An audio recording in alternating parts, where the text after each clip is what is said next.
I think that the most important quality for a good leader is somebody who's passionate. Ralph Waldo Emerson said, "Nothing great was ever done without enthusiasm." And I think it's that enthusiasm, that passion for whatever your mission is as a leader, that's going to get you through the good times and especially the bad times. So passion, I think, is number one. But you also have to have knowledge. People who have passion without knowledge are dangerous. So there has to be the passion, there has to be the knowledge of what your organization's mission is and how to achieve that mission.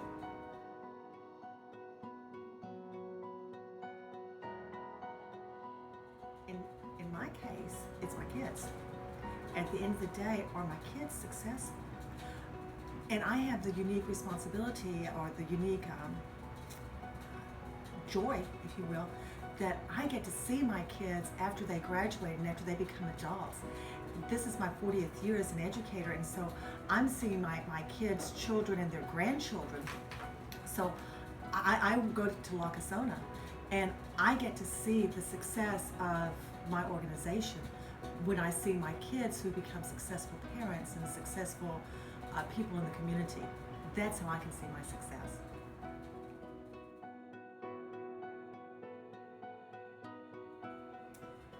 Care. Just care.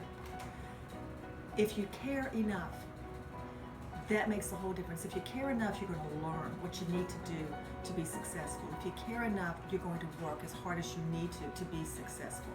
If you care enough, you're going to go out of your way. There are no, these are the number of hours I work a day, these are the number of days I work a year. If you care enough, you're going to be successful.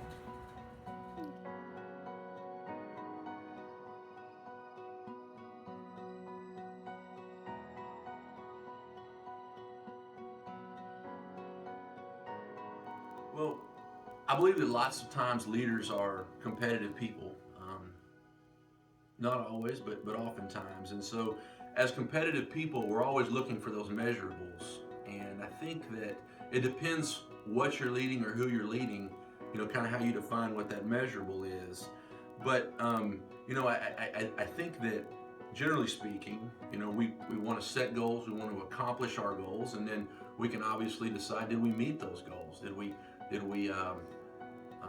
accomplish the things that we wanted to accomplish? But secondly, and something that I think gets missed out a lot of times that I think is very important in a good leader is, how do we learn from our mistakes? I think as humble people, it's important we realize we're not perfect and we're going to make mistakes. So good leaders not only accomplish the task at hand, but they also learn from their mistakes. And I think that's a very important measure of success.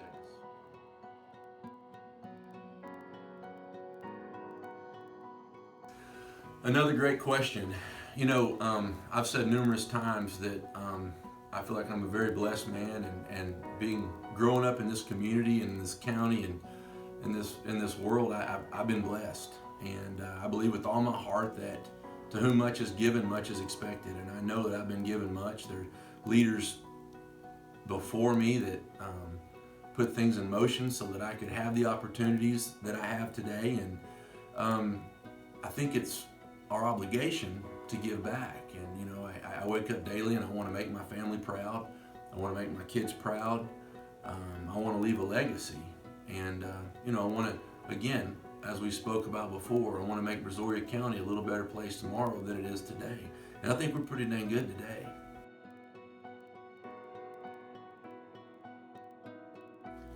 Well, I think generally speaking, good people don't enjoy conflict. They don't enjoy having people mad at them. So it's human nature to kind of take the path of least resistance so many times. And it certainly is easier.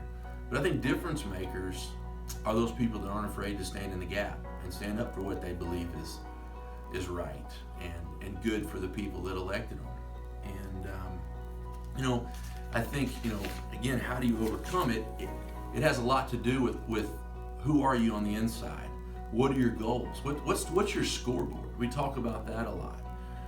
What's your scoreboard? Is it being able to look yourself in the mirror at the end of every day? Is it at the end of your days having a family that is proud of you? Is it leaving a great legacy? So what's your scoreboard?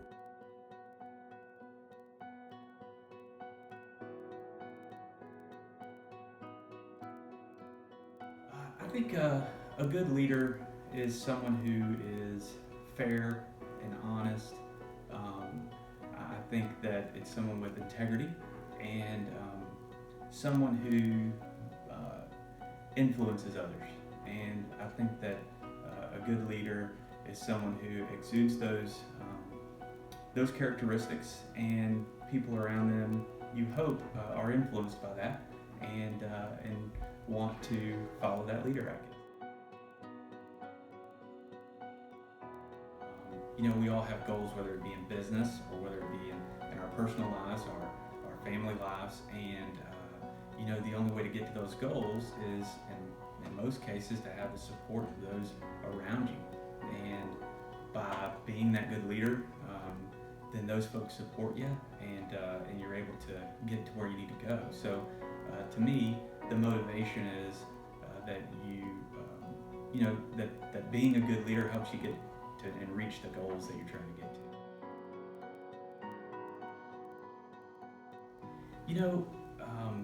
I think that the future leaders just need to stay true to themselves, be who they are. But to me, what has worked for me is being open and honest with the folks that I deal with, whether it's a client on a law case, whether it is a customer in our title company, or whether it's dealing with employees. To me, if I have an issue with an employee, if I have an issue with a client or customer, for me to be able to go to that person, be open about it, be honest about it, and treat them fairly and with respect, I think that goes a long way. So, as a future leader, I think that those folks should keep those things in mind. Just be fair, be honest. You develop a reputation where people can trust you, and they'll soon look to you as a leader.